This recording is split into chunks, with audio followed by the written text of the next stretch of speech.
श्री सद्गुरुदेव परमात्मने नमः। श्री रामचंद्राय नमः। श्री सद्गुरुदेव सन्निधि में भाग 6 जो कुमुदिनीबेन पंजवाणी ने लिखी है, उसमें आज आगे बढ़ते हुए हम श्री गुरुदेव के देव पयारी बाबा जी के बारे में और गलता जी में उनकी जो गुफा है उसके बारे में सुनेंगे। पेज 351, गलता जी गुफा। यह बात श्री गुरुदेव ने रंका बिहार में ही कही है। तो श्री गुरुदेव कहते हैं कि जयपुर में मैंने सोचा कि दर्शन के लिए इतना दूर क्यों आया। क्या रंका में भगवान नहीं थे? श्री गलता जी में है तो गुफा, पर मेरे लिए तो यह सजीव मालूम होती है। इस गुफा मेरे हृदय की प्रेरक है, मुझे प्रेरणा देने का मुख्य साधन है। जयपुर गलता जी की गुफा मेरी प्राणदाता है। जिस गुफा में भगवान कई वर्षों तक विराजे हैं और राज्य किया, उसमें मुझे बड़ी प्रेरणा मिलती है। जब भी कहीं विषमता देखता हूँ तो वहीं चला जाता हूँ। गुरु का ध्यान हम उन्हें पार्थिव मानव समझकर करते हैं, परंतु जिसने ईश्वर और गुरु को पृथक माना है वह सच्चा साधक नहीं है। सब जीव ईश्वर स्वरूप ही हैं, परंतु साधारण जन में प्रभु की शक्ति का प्रादुर्भाव इतना नहीं होता जितना विशेष विभूतियों में होता है। श्री गुरुदेव विशेष विभूति है। आत्मबल एक वस्तु है, दिव्य शक्ति है। अरे जयपुर में बैठे बैठे एक उंगली मात्र उठा दे श्री श्री श्री पतित पावन जी भगवान, तो विश्व इधर से उधर हो जाए। सद्गुरुदेव का प्रभु की कृपा से ही संबंध होता है। पेज 389 पर श्री गलता जी गुफा के बारे में और बताया है और लिखा है शिलालेख गलता जी, जयपुर। गलता जी गुफा श्री पतित पावन जी भगवान का आसन है। इस गुफा के ऊपर भारत सरकार ने एक बोर्ड शिलालेख लगाया है जिस पर लिखा है, यह पयहारी बाबा की गुफा है। श्री कृष्णदास जी पयहारी बाबा एक बहुत बड़े साधु थे। उनका भोजन केवल दुग्ध पालन था। वे अपने समय में चमत्कारों के लिए प्रसिद्ध थे। यह भक्तमाल के रचयिता श्री नाभाजी के गुरु थे। उपरांत गुरुद्वार के पास आरस की तख्ती पर गुरु परंपरा लिखी है जो इस प्रकार है। पहले से श्री हनुमदाचार्य, दूसरे श्री ब्रह्माचार्य, तीसरे श्री वशिष्ठाचार्य, चौथे श्री पाराशार्याचार्य, चौथे श्री वेद व्यासाचार्य, छठे श्री शुकदेवाचार्य, सातवें श्री पुरुषोत्तमाचार्य, आठवें श्री गंगाधराचार्य, नौवें श्री सदाचार्य, 10वें श्री रामेश्वराचार्य, 11वें श्री द्वारानंदाचार्य, 12वें श्री श्यामानंदाचार्य, 13वें श्री श्रुतानंदाचार्य, 14वें श्री चिदानंदाचार्य, 15वें श्री पूर्णानंदाचार्य, 16वें श्री मानंदाचार्य, 17वें श्री हर्षानंदाचार्य, 18वें श्री राघानंदाचार्य, 19वें श्री जगद्गुरु रामानंदाचार्य, 20वें श्री अनंतानंदाचार्य। ऐसे गुरु गुरु परंपरा वहाँ के शिला पर लिखी हुई है। पेज 404। बंदरों का भंडारा किया। जयपुर गलताजी में सन 1964 में श्री गुरु पूर्णिमा का अवसर था। श्री गुरु पूर्णिमा के अगले दिन हम सब गुरु भाइयों को बताया कि अपने भंडारा तो करना है, लेकिन बंदरों का। पूज्य श्री ने बंदरों को आमंत्रित करने के लिए ओमकार भाई और 6-7 भाई को भेजा। तब ओमकार भाई ने पूज्य श्री से पूछा कि बंदरों को आमंत्रण कैसे दिया जाए। श्री गुरुदेव ने बताया कि पहाड़ पर जितने भी बड़े बड़े पेड़ हैं उन पर हाथ मारकर कह देना कि कल सुबह भंडारा है, आप सब ठीक समय पर पहुंच जाए। भंडारे की तैयारी में पूज्य श्री ने रात भर भजिए बनवाए। सुबह भंडारा के निश्चित समय पर इतने बंदर आए कि उन्हें संभालना मुश्किल हो गया। तब श्री गुरुदेव ने कुछ भाइयों को डंडे दिए और कहा कि एक आदमी आगे डंडा लेकर चले और उसके पीछे पीछे छोटी लकड़ी लेकर जमीन पर टकराता हुआ चला जाए तो सब बंदर लाइन से बैठ जाएंगे। इस तरह तुम्हारे पीछे भजिया वाला चलेगा और सभी बंदरों को भजिए बांटता जाएगा। इस तरह बंदरों का भंडारा संपन्न हुआ। अब काष्ठमौन जब हुआ था जामनगर में, उसमें उस समय की गुरुदेव ने जो व्यावहारिक सूचनाएं गुरु भाइयों को दी थी उसके बारे में बताया है। पेज 397। काष्ठमौन प्रारंभ जामनगर में जमनादास भाई पटेल को श्री गुरुदेव ने लिख कर दिया। प्रिय जमनादास भाई, सादर आशीर्वाद। पहली सूचना दी थी काष्ठ वैशाख सुदी तीज बुधवार से ही गिना जाएगा। यह 15-16 दिन केवल विश्राम के हैं। इसमें कभी कभी सामान्य नियम भी सुचारू रूप से नहीं होता। काष्ठ 720 दिन का है, पर है अनिश्चित। कार्तिक सुदी तीज शुक्रवार को 178 दिन का समाप्त होगा, 28 अक्टूबर को। दूसरी सूचना 16 जनवरी 1955 को 80 दिन का समाप्त होगा। तीसरी सूचना 26 अप्रैल 1955 को समाप्त होगा।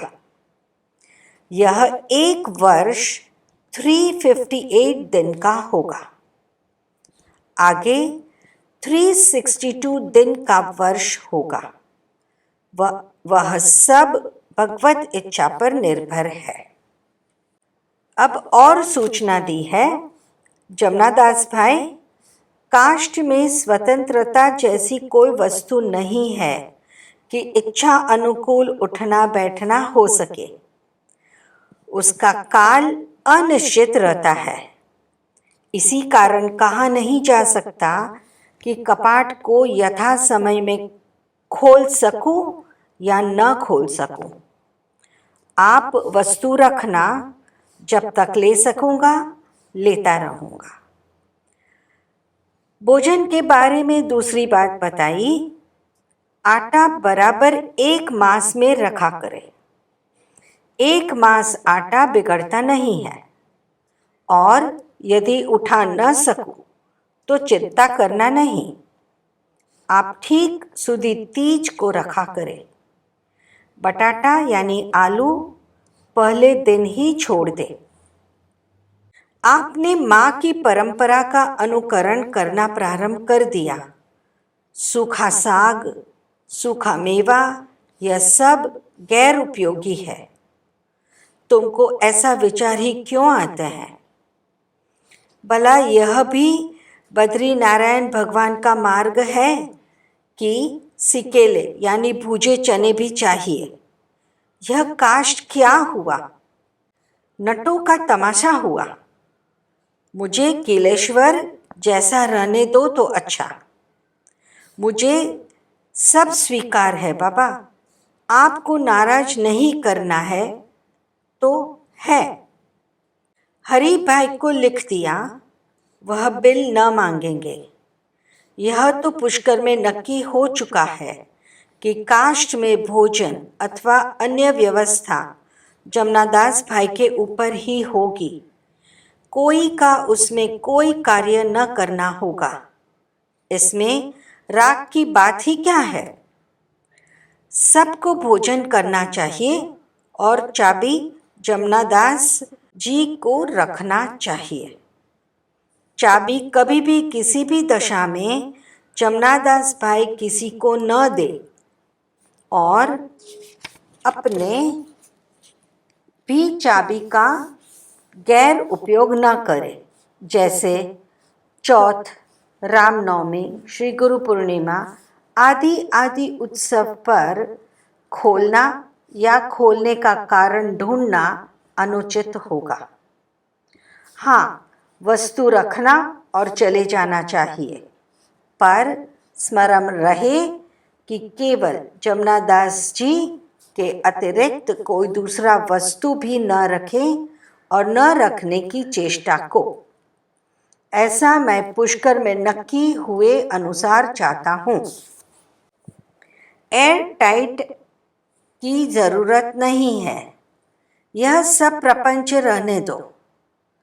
मैं खिचड़ी गरम जल से बराबर धोकर बनाऊंगा। अभी इतना दाल चावल यहाँ है कि वही पूरा हो जाएगा। ज़्यादा रखना नहीं चाहिए। यहाँ रखने को भी स्थान नहीं है। पार्टीशन की अब तो आवश्यकता नहीं थी। यदि ऐसा समझते हो तो डाल देना जब इच्छा हो, पर बाहर से बिल्कुल बंद व अंदर से दरवाजे बंद रहेंगे। उसमें किसी को आना जाना न होगा। बाहर के पार्टीशन की चाबी जमनादास रखे, यह नक्की हो चुका है। कोलसा यहाँ इतना है कि 2 वर्ष बराबर चलेगा। अब आवश्यकता नहीं। ऐसा लगता नहीं है कि टंकी यानी नदी, जो आपका अनुमान ठीक हो तो तुम स्वतः न भरकर कोई आदमी से भरवा कर रखो तो स्वीकार है। केवल हाथ शुद्धि की आवश्यकता है। जो तुम मेरी आज्ञा सचमुच मानते हो तो तुम भोगी भाई का बोझा कम कर दो व उनको शरीर सुधारने का मौका दो। मैं तो सदैव उनका शुभेच्छु बना ही रहूँगा, पर समय देखते उनको गैर समझण सुधरना चाहिए। नट्टू भाई, भोगी भाई, इनका कोई दोष नहीं, केवल समझ फेर है। मौनी जी कुंडल में रहेंगे, वहीं अपना साधन भजन करेंगे। मकान बनाना नहीं। जिसमें मैं हूँ यही तुम्हारे लिए भजन करने बहुत होगा। प्रति उत्तर लंबा कहाँ से लिखूं? तुमने समस्त कागज में सर्वज्ञ सर्वज्ञ ही तो भर रखा है। उसमें मैं क्या उत्तर दूं? सब कुटुंब आवे। नाम तो केवल हीराचंद दास व मथुरा दास जी का जानता हूँ।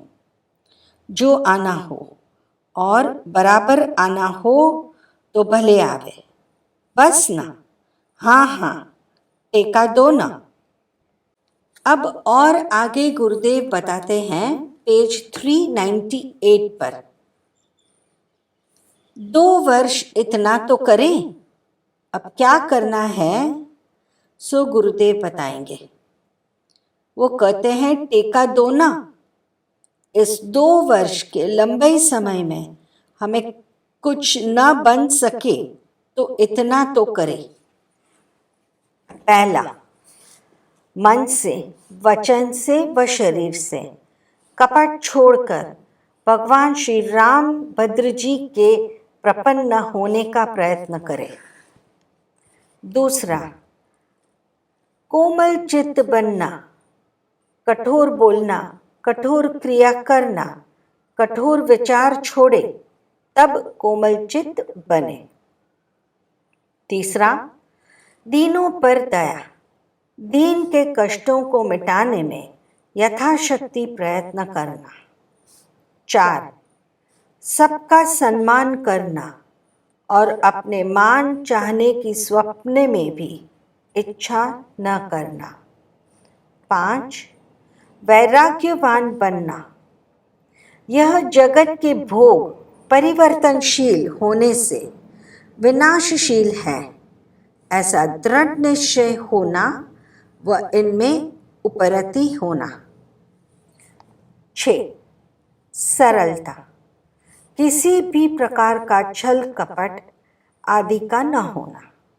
7, विगत का, अनर्गल मनोरथों का त्याग। 8, क्रोध का अभाव, किसी भी प्रकार के क्रोध के बस न होना। 9, लोभाभाव, अनीति से कमाना बंद कर देना। 10, भगवन नाम परायण, सतत नाम स्मरण करते रहना। 11, मुदित, हर स्थिति में प्रसन्न रहना, हानि लाभ में भगवान इच्छा जानना। यदि यह टेका 2 वर्ष में मिल गए तो गोवर्धन तो क्या, गोवर्धनधारी उठकर उठाने वालों को ढूंढने लगेंगे।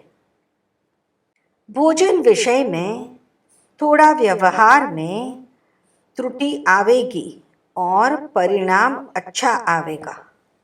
जैसा करोगे संग तैसा चढ़े रंग, जैसा चबाओ अन्न वैसा बने मन। यह तो सत्य ही है। केवल 2 वर्ष तो ऐसा करना हो तो बड़ा उत्तम। बाहर का, गांव में किसी का भोजन न लेना ठीक न होगा, पर शुद्ध लेना ठीक होगा। राजकोट तो वैकुंठ धाम है, वहां प्रतिज्ञा करना व तोड़ देना यह सब हो सकता है, पर जामनगर में ऐसा न होगा, ऐसा विश्वास है। भगवान उनकी रक्षा करेंगे। जैसा एक बालक बाहर कोई काम करके पिता से संभालने की प्रार्थना करता है और पिता उसको बराबर संभालता है, उसी प्रकार भगवान श्री राम ने जन की प्रण राम न रखो कहाँ, अर्थात सब स्थान पर भगवान ने अपने जन भक्त का प्रण रखा है, तब अपने को चिंता क्यों करनी चाहिए। चाय छोड़ना तो ठीक, पर कुछ दिन कॉफी पीना। अब पेज 405 पर श्री गुरुदेव कहते हैं, इस जगह 15 फीट नीचे एक पत्थर है जहां मैंने 5 साल तप किया था।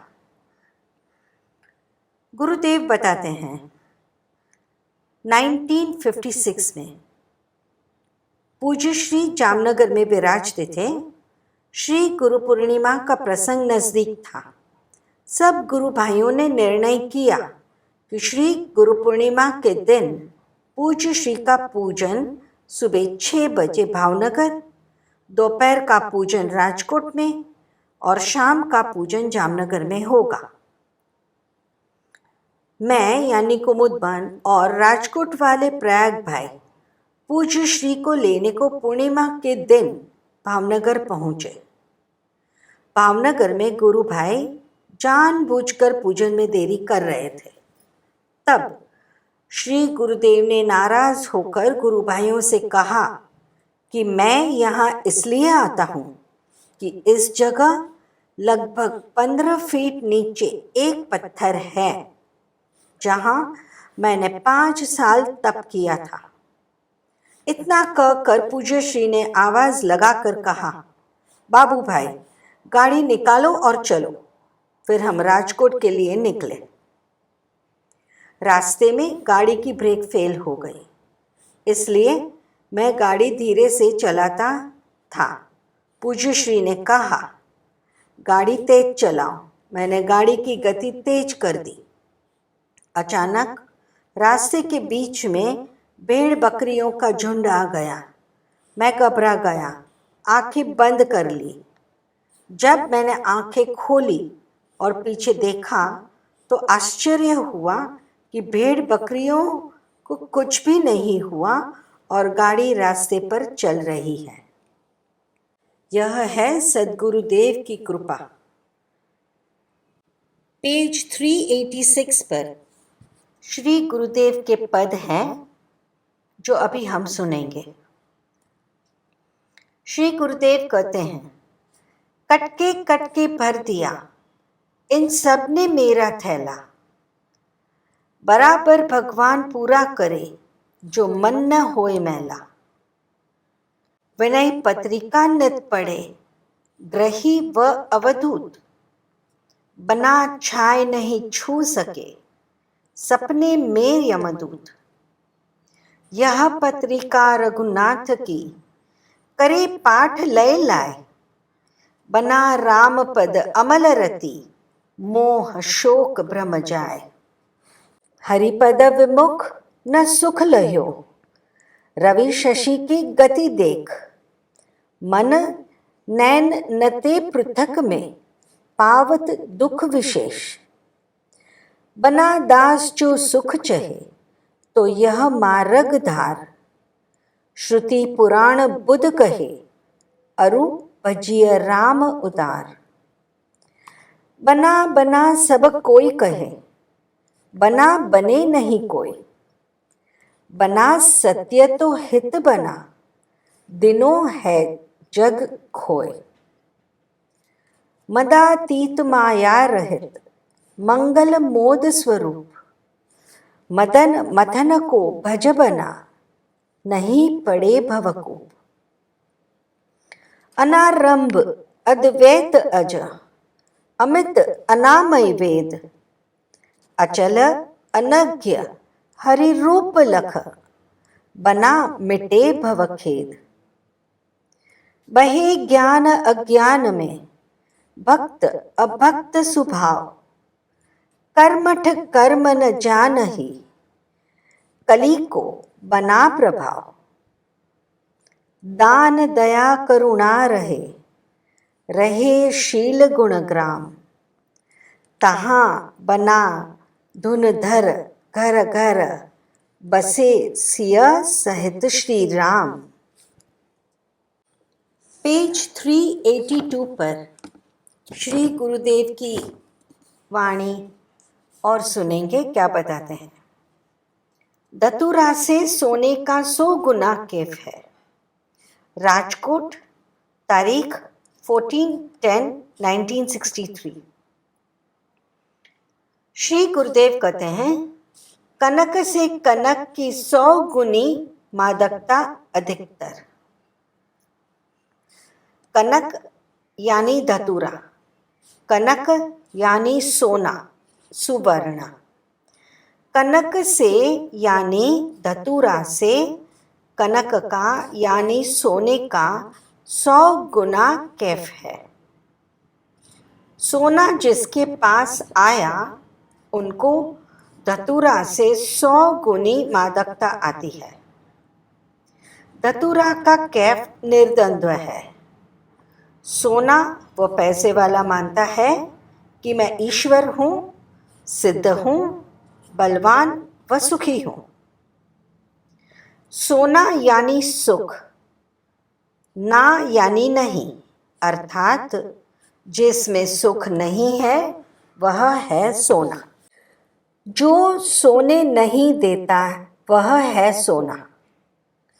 भगवान देते हैं मुक्ति और सोना देते हैं भुक्ति। सोना आते ही मनुष्य को पशु बना देता है।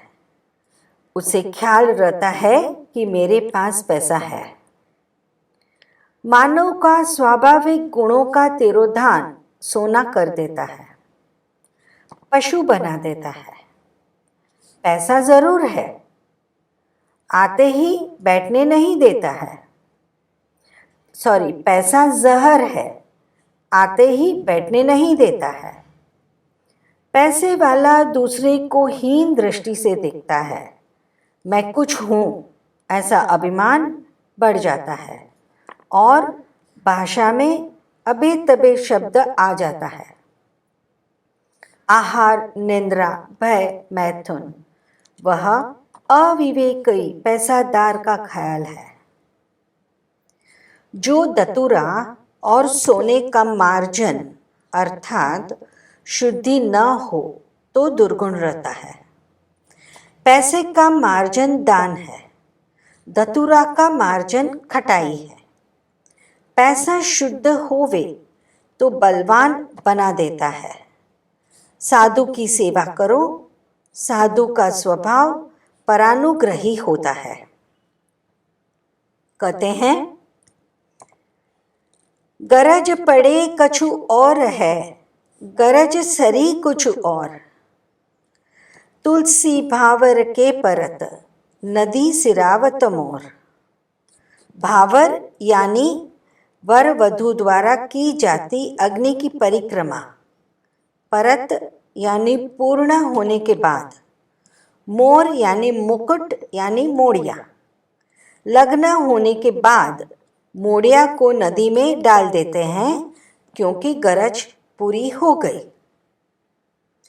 भगवत कृपा के लिए कुपात्र मत बनो। सुपात्र न बन सको तो कुपात्रों तो मत बनो। परंतु हम सब कैसे हैं? काम, क्रोध, मद, लोभ सब नाथ नरक के पंथ। सब परिहरि रघुबीर भजहूँ भजही जेहि संत। ये मानस जी का दोहा है। त्रिविधम नरकस्येदम द्वारम नाश नमाद मनः।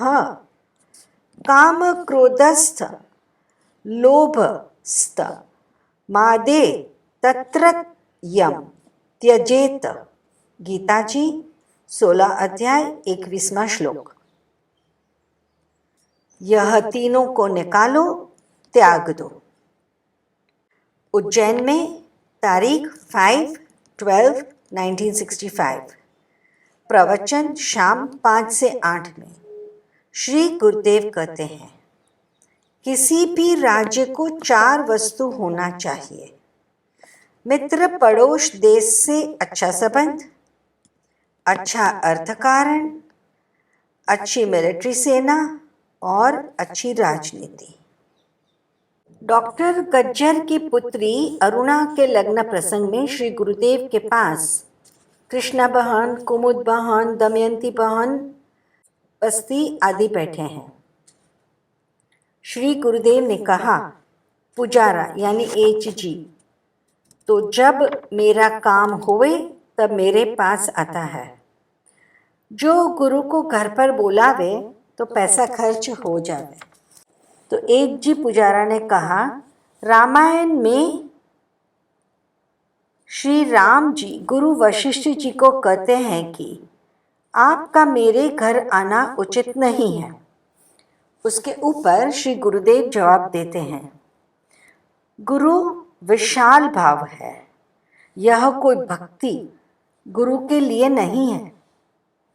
तो डॉक्टर गज्जर पूछते हैं, कहते हैं, शिष्य तन मन धन अर्पण करता है, अतः पुजारा कहते हैं सो ठीक है कि आप श्री को आग्रह करके हमारे घर पर पधारने की विनती करने में हमें संकोच होता है।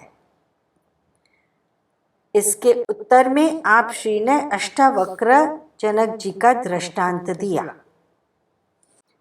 अब एक आखिर बात है जिसमें बताया है पेज 132 पर 9 का अंक पूर्ण है। गणित में 9 से आगे कोई अंक नहीं है। 9 का अंक पूर्ण है। प्रकृति 8 है। 9 का पहाड़ा पढ़िए, 9 ही 9 आते जाएंगे।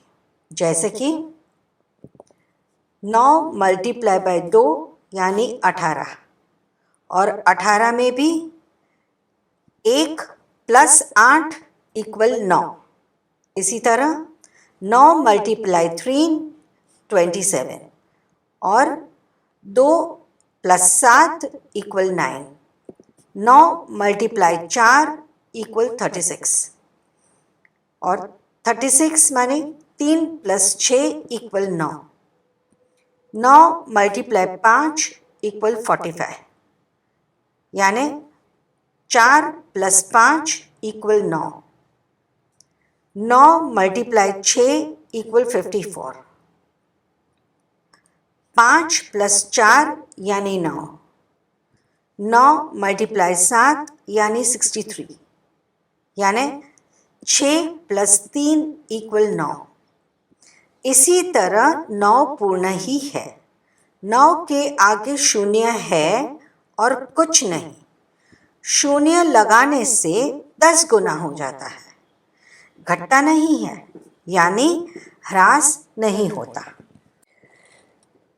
राम नाम को अंक है, सब साधन है शून्य। अंक गए कुछ हाथ नहीं, अंक रहे 10 गुण्य। अब 8 को देखिए, घटता ही जाएगा। पहाड़ा पढ़िए, इसमें ह्रास है। 8 मल्टीप्लाई 2 यानी 16, और 16 का 1 प्लस 6 यानी 7, घट गया। 8 मल्टीप्लाई 3 यानी 24, 24 का 2 प्लस 4 यानी 6, 8 से घट गया। 8 मल्टीप्लाई 4 यानी 32, 3 प्लस 2 यानी 5, घट गया। 8 मल्टीप्लाई 5 यानी 40, 0 प्लस 4 यानी 4।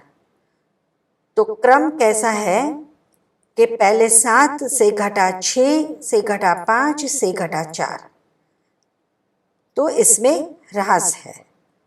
और 9 का अंक ब्रह्म है और परिपूर्ण है। श्री सद्गुरु देव की जय।